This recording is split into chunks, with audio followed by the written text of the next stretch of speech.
it would be really cool to more understand programming right now. And I think it's such a powerful tool. Like if you know how to do that, you can build really anything. I think it's like, if you're not coding, make content. If you're not making content, code, because you can do anything with those two things.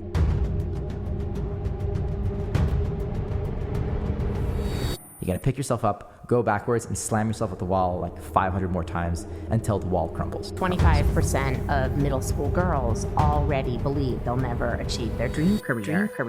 Hi, I'm Kara Goldin, founder and CEO of Hint. And you're listening to Unstoppable, a podcast spotlighting the journeys of inspiring entrepreneurs. I believe that at its core, leadership is about constantly learning from the people around you, and I'm so inspired by the conversations we're having in our upcoming episodes and can't wait to share them with you.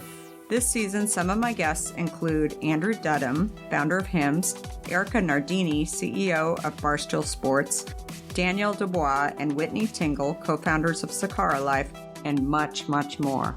Plus, we ask the million-dollar question: what does it really take to be unstoppable?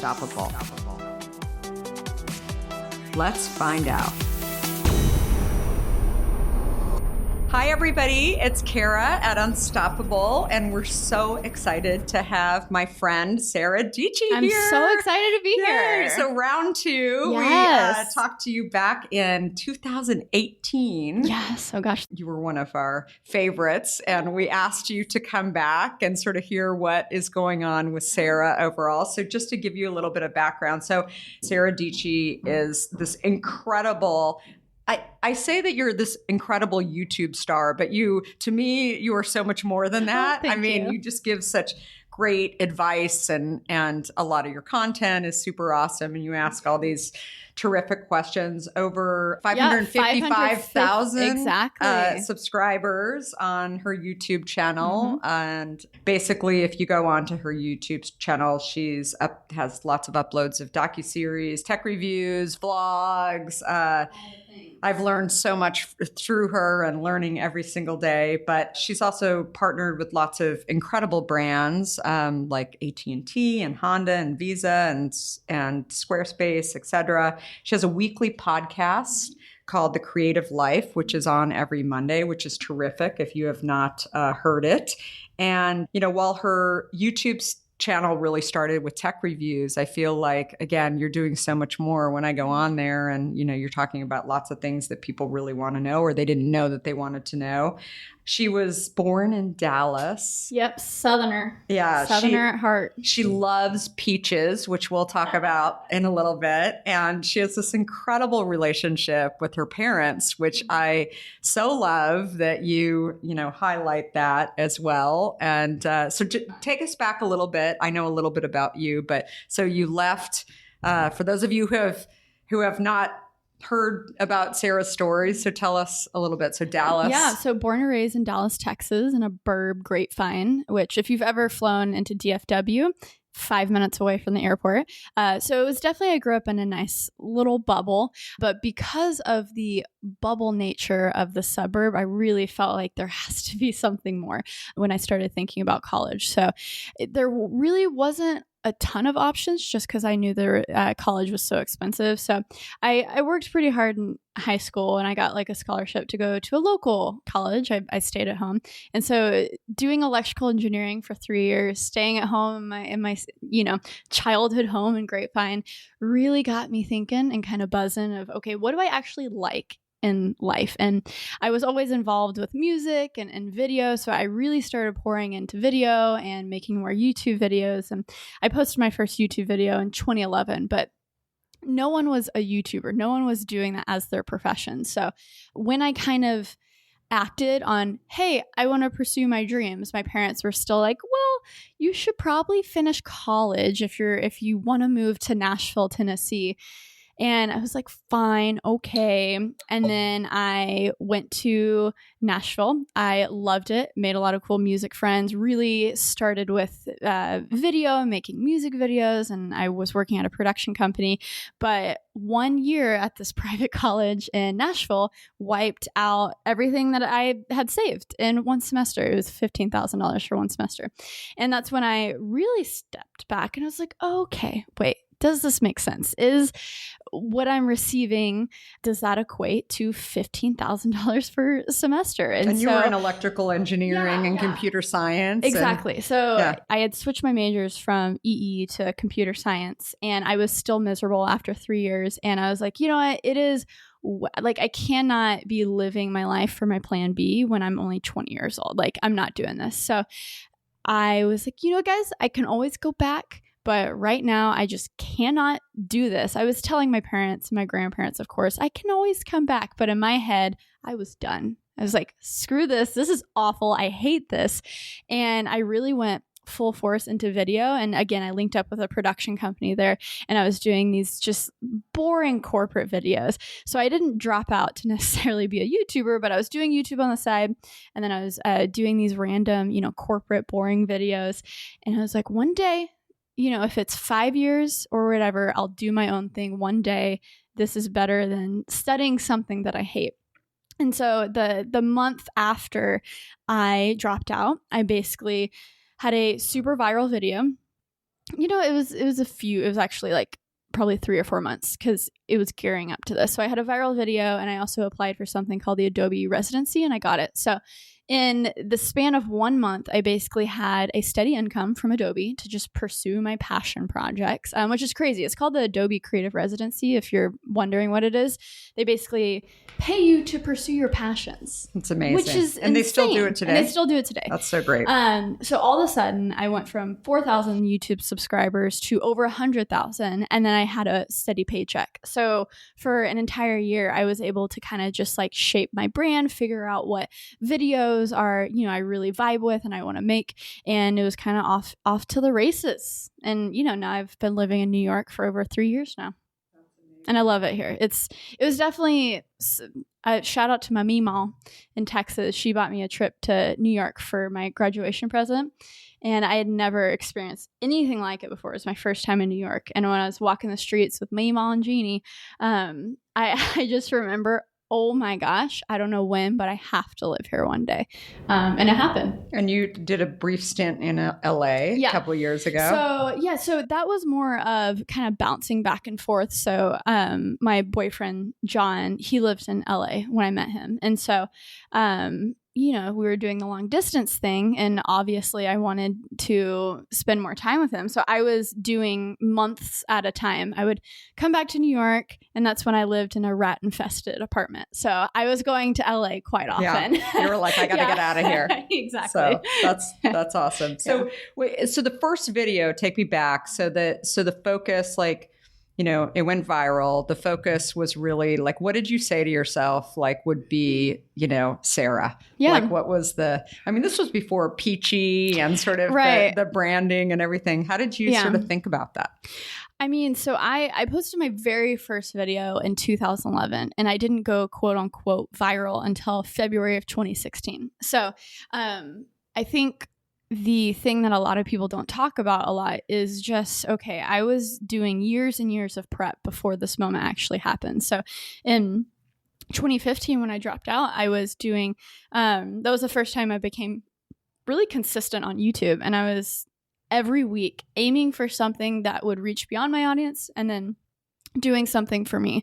So there was kind of this balance where I was making sure I was making videos that I really loved, whether that was, you know, someone else's story, like a docu-series, and showing off their space and how they do what they do. And then I would do a video that was reviewing a camera, where I still love cameras and I love tech. That's obviously a focus of my channel. But, you know, maybe unboxing a camera and talking about the tech specs and then going out and shooting with it isn't like it probably wasn't the most fulfilling, but it was still fun. Yeah. And there was a need for that. I mean, even in 2015, 2014, it wasn't the saturated space. I mean, I would do a video on the Canon 70D, and I would be maybe one of only 10 10 videos on all of YouTube that really like showed it off and showed the video features and stuff. So I kind of found this niche where all of those videos were reaching beyond my audience. So I was really every week trying to figure out, okay, how do I grab more people? I would post literally a concert video of Taylor Swift. Like I went to the Taylor Swift concert in 2015 in Dallas, Texas, and that got like 40,000 views and I got 100 subscribers from that. Oh, fun. So really in the beginning, there was no focus, but just the more eyes and more people. So would you talk about the tech aspects of like, okay, Taylor Swift and like what you were using I wasn't or no? even in that video. Oh, wow. So from 2011 to 2015 was just whatever I wanted to post, I would post. And so later 2015, 2016 is when I really narrowed my focus. And so when I made this viral video about a big vlogger, Casey Neistat, it was maybe one of 4 videos that I was literally planning and hoping to go viral. Like I kind of had a plan in my brain that, okay, this docuseries, this is for me, this is for my core audience. It might only get 500, 1,000 views, but people are stoked and the right people are watching that video. And then the next video, camera review, or, you know, this video about Casey Neistat, this is really to reach beyond my audience. I want people to share it. I want people to find it on the YouTube suggestions and their homepage. So it's funny because the Casey video wasn't the first video that I had the intention of wanting it to reach beyond my audience. But it exceeded my expectations of getting 1 million views in only a few days after he shouted it out. So what's so funny about that is like in that video, at the end, I was like, hey guys, everyone tweet at Casey this video, blah, blah, blah. So there's definitely like a call to action. And then in that same video, I was like, I have a new Creative Spaces TV series coming up. It was my 2nd season of the docuseries that I made.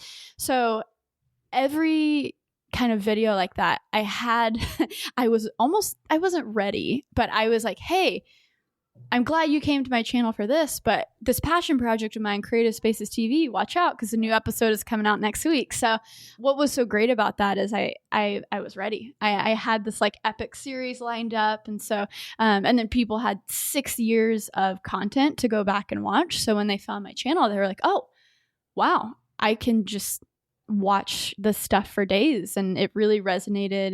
You know, we have very similar audiences. So it was kind of perfect how it worked out. That's awesome. Yeah, blew my expectations. And so do you still do the same thing when you're building? I mean, it sounds like you sort of do like the unexpected a little bit now and then. I mean, do you still feel like you... Because every now and then things have definitely evolved. I'm still doing a lot of tech reviews, but now I've found that, hey, like people are kind of bored with phones and so am I. So a lot of these pivots that I do on YouTube usually are a result of kind of what I find fascinating. And then it kind of follows. I think what I'm interested in, what I'm bored with, I think kind of resonates with the larger audience. So, I'm less focused on phones, but hey, like laptops are really interesting right now.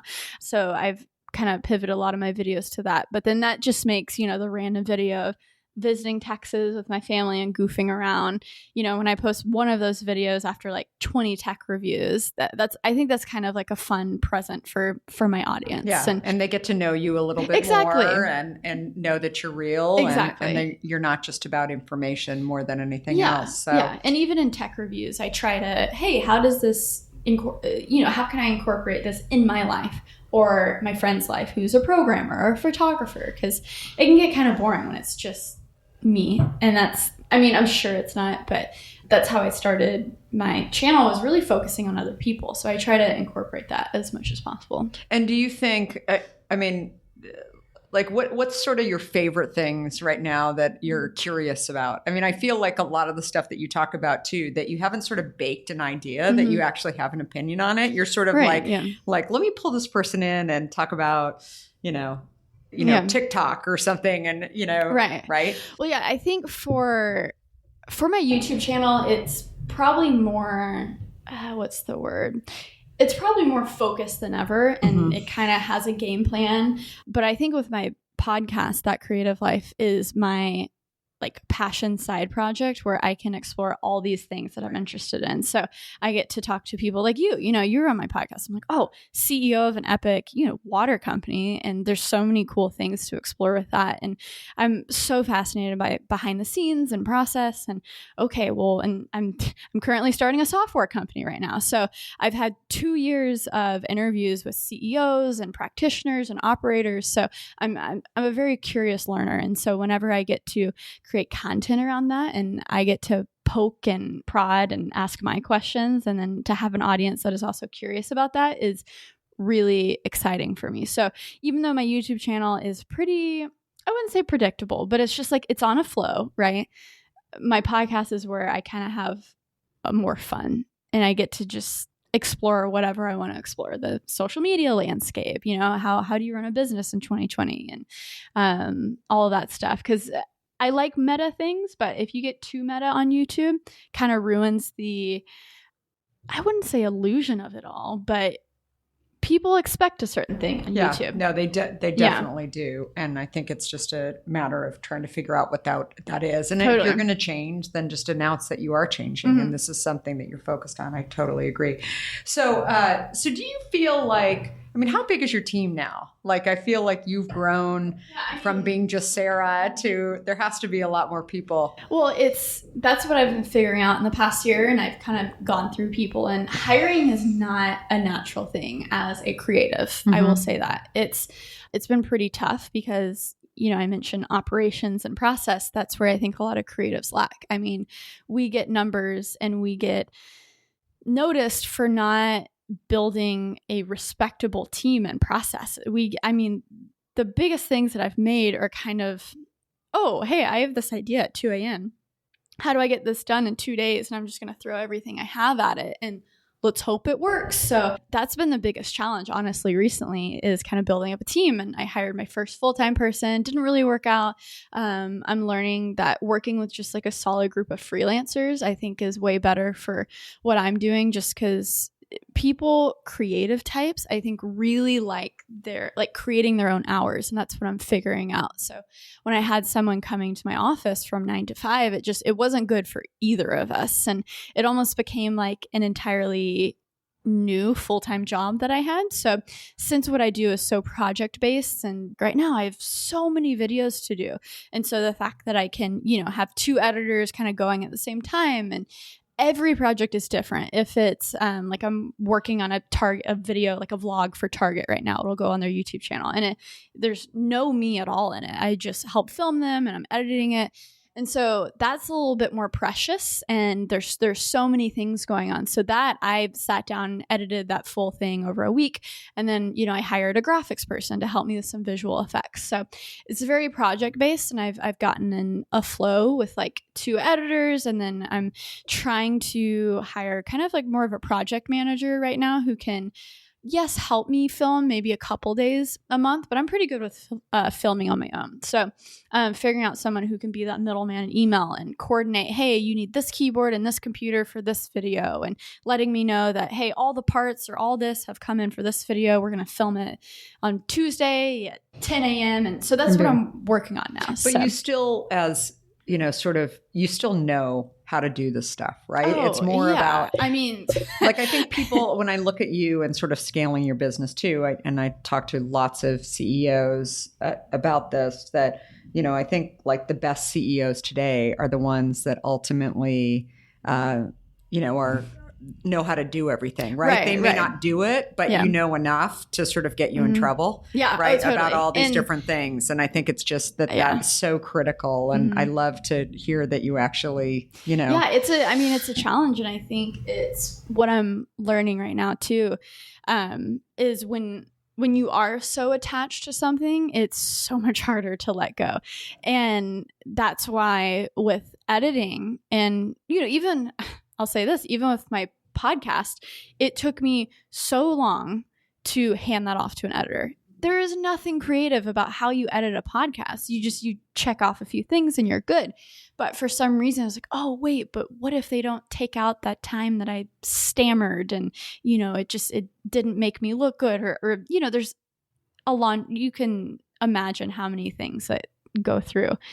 my super obsessive editing self. But yeah, but you do hand it off to so somebody now. Yeah, but it took me a week to sit down and write down every single thing. Yeah. It took me so many podcasts and books to realize, oh, wait, when people talk about writing process down, they're literally opening up a Word document and they are typing down every single thing. It's like the McDonald's thing, you know, they went to the freaking French fry factory and wrote down every single part of the process on how to make an amazing McDonald's French fry. So now I'm approaching it differently and it's going well now because I have everything written down. So if I have to hire a new freelancer because that person is out of town, it's not super stressful. So yeah, and I think that what you're talking about is scaling. So you've never had to like raise money though to do. No. I definitely see Sara Dietschy YouTube, that is like full on lifestyle business. You know, that is, it's too precious to me. You know, I'm fully aware that it'll probably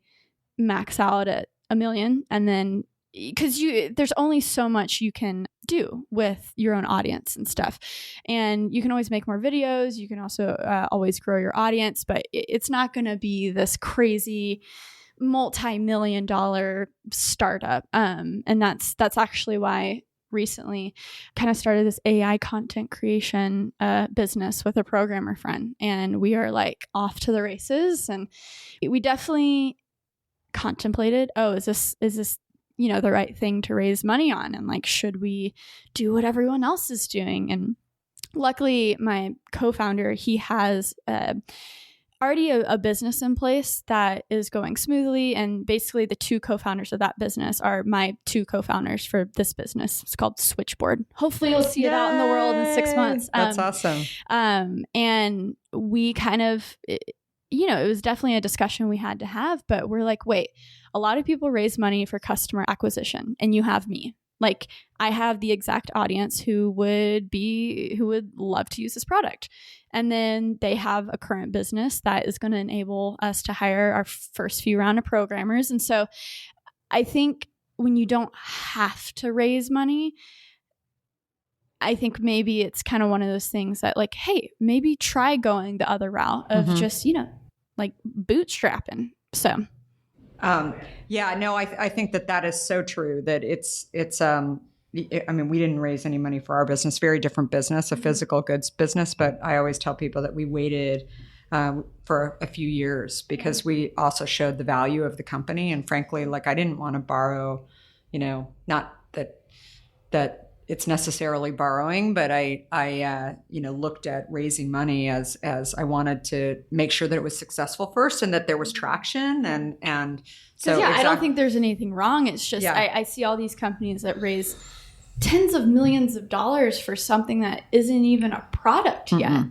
And it's like, and it's not to say that you can't do it, but I think it's interesting. So I also feel like, you know, what you're doing on YouTube too is from a gender standpoint. I mean, I think you're just a role model also for young women who are actually, you know, doing substantial like information on there and sort of building. How do you view that? I mean, do you feel like do you feel alone out there at times? Yeah, I mean, it was weird because as a young adult in high school, I would love watching iJustine's channel. And she was really this powerful woman in this tech space, and you don't see that a lot. And so it's interesting to now kind of be on, I'm definitely not on her level. She's amazing, but in that same space as she is, and kind of looking around and being like, oh, okay, I thought there was definitely going to be more women at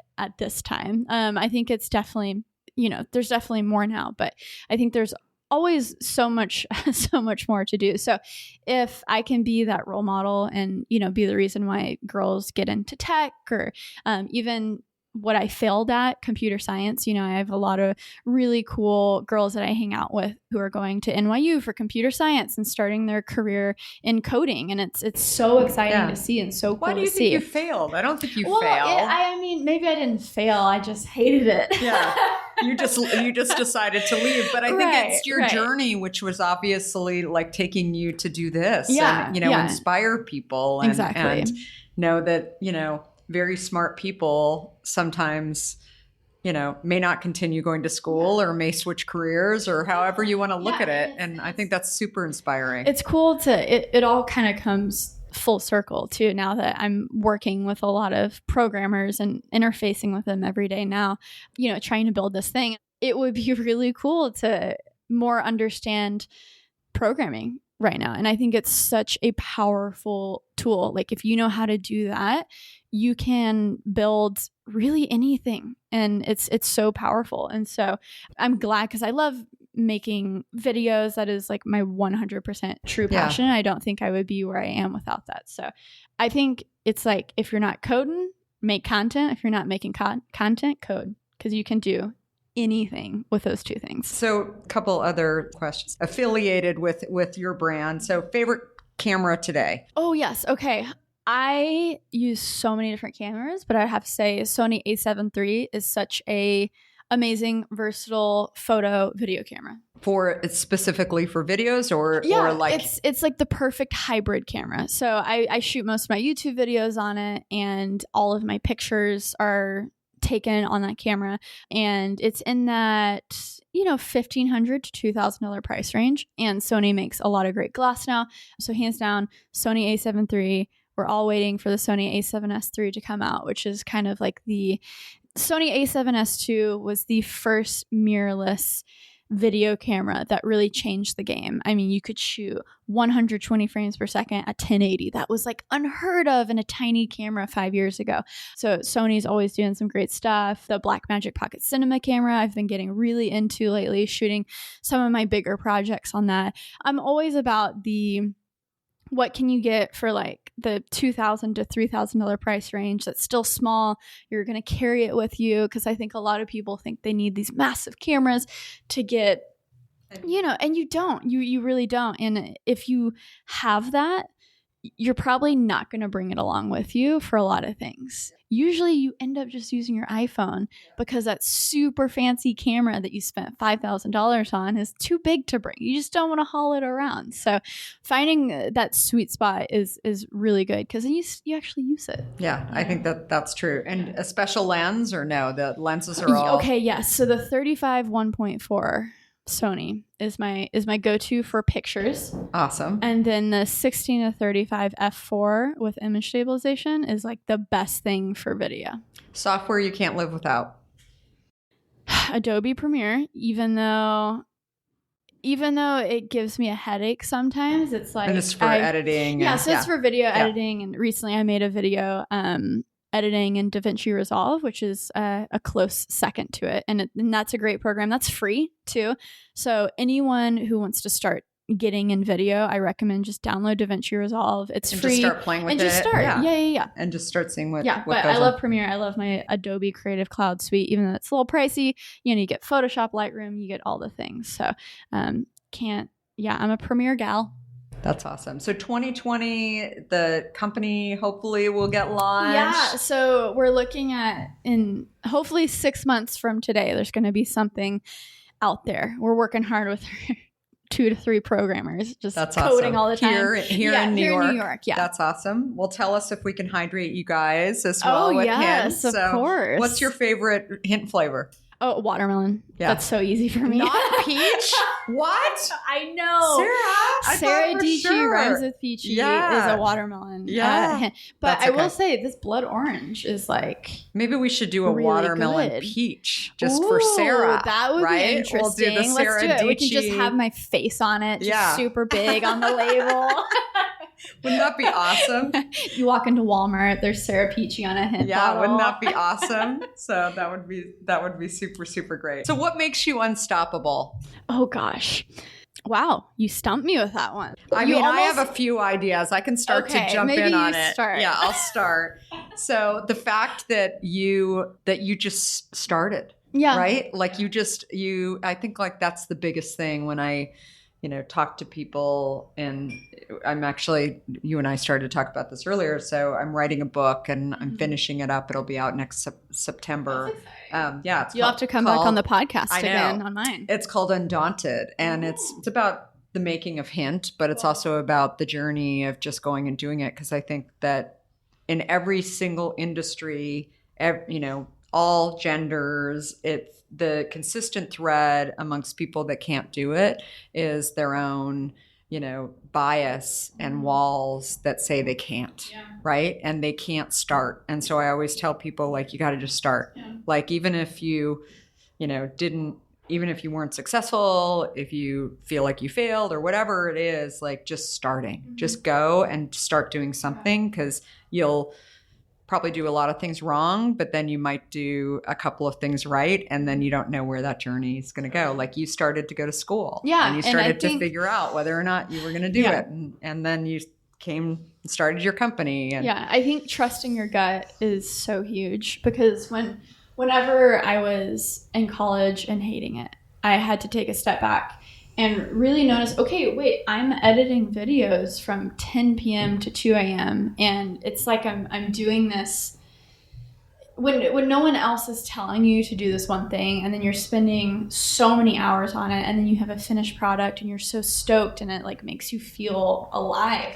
If you are lucky enough to ever experience that, like finding a passion, I think it's a total disservice to not just try and pursue that at all costs. And so what that looked like for me was dropping out of college and kind of going against the grain. Even in 2015, that was still kind of like, well, should you, Sarah, from the grandparents and my dad, just finish. It's only a year and just finish. And then really I think people need to have like value conversations in terms of when going to college, what you are paying for, that you will probably be paying off for the rest of your life. Is that worth what you're getting? Do you enjoy this? Do you see the relationships that you're building as crazy valuable? That was the thing, is I was never super social in college. I wasn't doing the one thing that probably college is valuable at, and that's relationships and talking to your professors and talking to your colleagues. And I was so obsessed with video and just creating that I found this amazing community outside of college. So I took a step back and said, everything that I want to do in life, I can do without college. And so why do I want to give them just money for something that I hate? So really having that conversation with yourself, I think is so important. And have you thought about teaching? As crazy as that may sound. I mean, honestly, when I was in high school, I did a lot of tutoring because I really enjoyed math and science. And that's why I went into electrical engineering. And that's why I teach a lot on my YouTube channel. I mean, I see having the abilities to edit videos and to just create content, I think is so powerful. So if I can help people bridge that gap and learn how to use Premiere or learn how to use a camera, I mean, that is so fulfilling for me. And so, there's definitely, that's, probably 20% of my videos are more tutorial based or sharing my story and ranting on college a lot. And so I don't think I would ever in high school, I was like, I can just be a high school teacher if all else fails.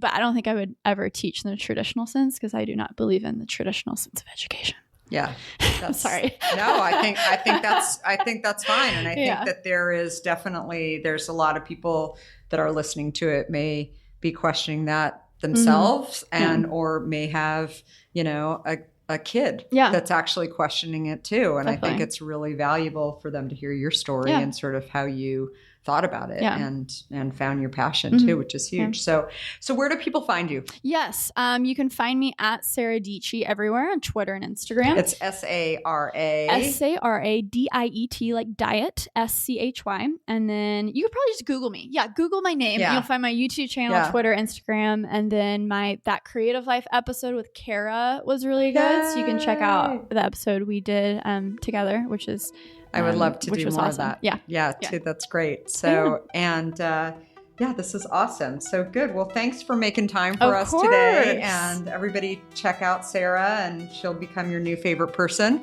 So thanks for having me, Kara. Thanks so much.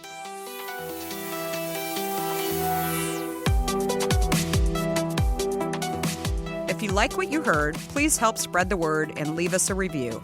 You can also follow along with me on Facebook, Instagram, Twitter, and LinkedIn at Kara Goldin.